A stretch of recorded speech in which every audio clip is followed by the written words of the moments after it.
Poytaxtimizda taraqqiyot strategiyasi markazi tomonidan Jahon banki hamda Buyuk Britaniyaning Toshkentdagi elchixonasi bilan hamkorlikda O'zbekiston fuqarolarini tinglab tadqiqoti natijalariga bag'ishlangan yashil va energiya tejamkor kelajak sari yo'llar mavzusida davra suhbati tashkil etildi.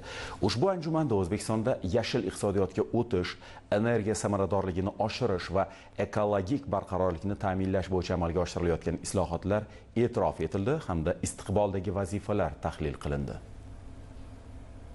So'nggi yillarda energetika sohasiga 35 milliard dollardan ziyod xorijiy investitsiyalar jalb qilingan hamda 9000 megawatt yangi quvvatlar ishga tushirilgan. Buning natijasida elektr energiyasi ishlab chiqarish hajmi sezilarli darajada oshgan. Shuningdek, qayta tiklanuvchi energiya manbalari ulushi 30% ga yetkazilganligi mamlakatning yashil transformatsiyasida muhim qadam bo'lib xizmat qilmoqda. Davra suhbati ana shunday ma'lumotlar tahlili bilan boshlandi. Mana 8 yildirki O'zbekiston fuqarolarini tinglab tadqiqot o'tkazib kelinadi. Anjumanda yurtimiz hamda xorijning yetakchi ekspertlari ushbu so'rov natijalari xususida ham fikr almashdi.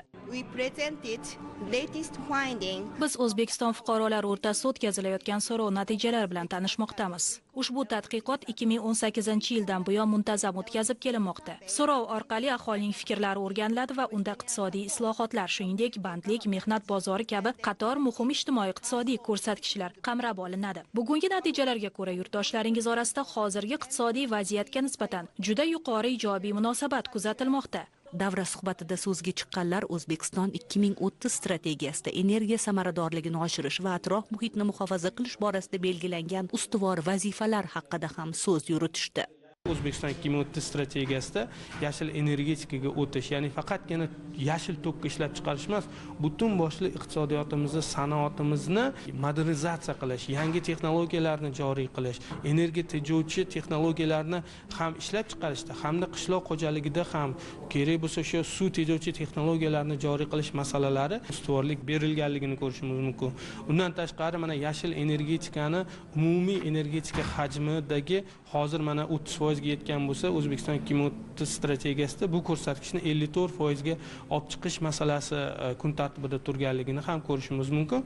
Bu esa o'sha aholi ehtiyoji, davlat siyosati tizimli ravishda tegishli hujjatlarda o'zini aksini topayotganligini va buni nazorati ta'minlanganligini ko'rishimiz mumkin. Muloqotlarda shuningdek atrof muhit muhofazasida aholining ishtiroki va jamoatchilikning bu boradagi fikrlari, energiya samaradorligini oshirish bo'yicha tashabbuslar, aholi xonadonlarini energiya tejamkorlikka tayyorgarlik darajasi kabi masalalar muhokama qilinib, taklif va tavsiyalar o'rtaga tashlandi.